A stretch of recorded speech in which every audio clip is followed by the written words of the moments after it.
Did you know that nothing in life means anything except the meaning that you give to it? Now, what is even meaning? Have you ever sat down to ask yourself, these words that I know and their meanings, how did the meaning come about? Who even said those words actually mean what they said it means? Take, for example, I'm sitting right opposite a ball and someone else is sitting opposite me, facing the ball from the other end. So the ball is in our middle, in between me and the other person. And then from where I'm sitting looking at the ball, I can see that the ball is white in color. And then the person sitting right opposite me, from their end, is seeing that the ball is painted black. Would you say that I am the one who has the right color or who is seeing the right color, or it's the person from the other end that is seeing the right color? You see that from where we are sitting, from our various positions, we can see different things. We can see different things just because of how we've been positioned. And that's how life is. We've all been placed in different positions in life. We've all come from different backgrounds. We have different experiences. Our upbringings are different. And so we see the world differently. We have different map reading of the world. So there's actually no right meaning to a particular situation except the meaning that you decide to give to it. So two people can experience the same situation and go away with completely different perspectives. For example, I can be going through a particular challenge, and with the way that thing has affected me, I can decide to see it as a failure and tell myself, I'm not going to try this again. I'm never going to do this again. And I may never rise from that. And then someone else can go through the same challenge and decide to see it as a lesson and decide to see it as a feedback. Okay, maybe I didn't do something right. And then they will decide to review what they've done, take the lessons, and now go back and try it again and try to put in the lessons that they've learned, and they'll come out better. So it depends on our perspectives. It depends on what exactly the meaning we are trying to give to that particular thing. So one person can see a rejection, another person sees redirection. So it depends on where you're looking at it from. It depends on what you've decided, the meaning that you've decided to attach to that particular situation. Now, what's the difference between me and that other person? It's our mindset. Your mindset is everything. It has the power to change your life. It has the power to change the course of your life. It has the power to change your results. Hey, beautiful people. Welcome back to my channel. This is Precious Idahor. I've created this platform to empower millions of lives to live their dreams, unlock their true potentials, and achieve remarkable success in every area of life, whether it's in business, relationships, career, and every other area. So in this episode, we'll be talking about reframing reality, the power of perception.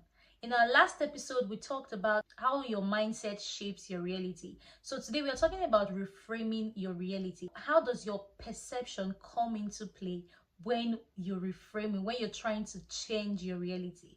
So we're talking about meaning and how nothing actually means anything except the meaning that you give to it. The truth is that events, circumstances, life situations do not define you. You know what actually defines you? Now, before we even get to that, life events are constant. I mean, things will always happen. It's always going to be a constant that things that we have no control over will always happen. So we have no control over that. We do not know exactly what is going to happen tomorrow. but you know what can define you: your reaction to those things. How do you react to life situations? How do you react to life events? That is what you have control over. You only have control over your reactions. And then for you to even begin to talk about your reactions, we need to now begin to talk about how you define things. How do you define the events that happen in your life? Because it's like a chart. So it goes from this situation that you have no control over, and then you look at the situation. What exactly have you what have you interpreted that situation to me? What is your interpretation of that situation? What is your interpretation of that challenge? So when you have given an interpretation to that challenge, it will then affect how you feel about it. So if you see a challenge as a rejection the way it is, probably you applied for a job and then you got rejected. If you define that situation to mean rejection, trust me, you're going to feel very bad and feel very sad about it, and even want to give up and not try to apply for any other job again, because obviously you think you're not good enough, and that's why you were rejected.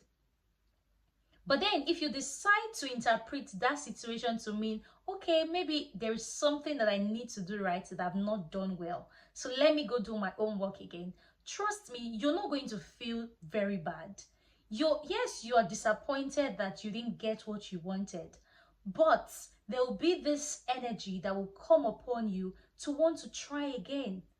So, and that's why if you've not yet defined something, what something means to you personally, it is you cannot determine or you cannot control how you're going to feel about it. So it starts from what is your reaction to that particular event, to that particular challenge. It starts from the meaning that you've decided to attach to it. So from the meaning, that will then determine how you feel about that particular situation. And then we go over to how you would react to the situation. So if your feelings for being rejected after an interview, for a job interview, if your feeling towards that process or that event is, okay, I'm sure there's something that I've not done right, I need to do something right, I need to check what I have not done right, then your reaction to that thing will be that you have to start going for more research. If you have to take new courses, you have to go for training, probably to increase your knowledge in that particular area. That will then be your reaction to that challenge. But then if on the other hand you felt like, oh, this is the end of the world for me, or this is failure and I do not want to ever do this again, you feel very sad and you won't even have the strength to want to push or to do anything. All you have to do, you end up giving up. And that's what happens to a lot of us. So it is from the meaning we have decided to attach to the events that happens in our lives, and then that goes to how that affects us, our feelings, and then from there we react to that situation. So what you can define, it's your reaction to that particular challenge or that particular event in your life. So this is the power of perception. I once had a friend who got fired from her dream job. I mean, just 1 year into resuming the job, and she got fired. Now, this spiraled into self-doubt and depression. She believed she wasn't good enough. And guess what? She decided not to apply for any job again just because of that. And even when she changed her decision to apply again, she kept on attending interviews and never got any. The reason is because she already concluded in her heart that she wasn't good enough. So that was still a belief, a deep-seated belief. And so it was as if her belief was working against her actions. So even though she started applying for jobs, because she still believed in her heart that she wasn't good enough, she just was not getting what she wanted. And that's how a lot of us are. Sometimes we want something, we're so eager to get something out of life, either it's in our career, our relationships, or business. But if you check your belief system, you realize that your beliefs or what you believe concerning that thing that you're pursuing is totally different from your actions. Now, if your beliefs and your actions are not aligning, trust me, it's going to be difficult for you to actually achieve that thing that you want. So she kept on getting rejections after every interviews, but the moment she decided to change her perspective, the moment she decided to change her beliefs, the moment she started seeing that event or that failure that happened to her as a blessing in disguise, the universe started pushing something better towards her. Within a year, she started her own thriving business, and that's how it was from then on. So if this is you, I want you to look into your life and ask yourself some very important questions from this video. Your thoughts create your reality. How you interpret life's events determines your future. Now think of a negative experience in your life and write down 2 different ways to reframe it. If you love this video and if you want more of this type of content, why not like this video, share the link to your family and friends, and drop your comments. What are those beliefs that you have? What are those negative experiences in your life? You can put them down in the comment section. Thank you very much for watching.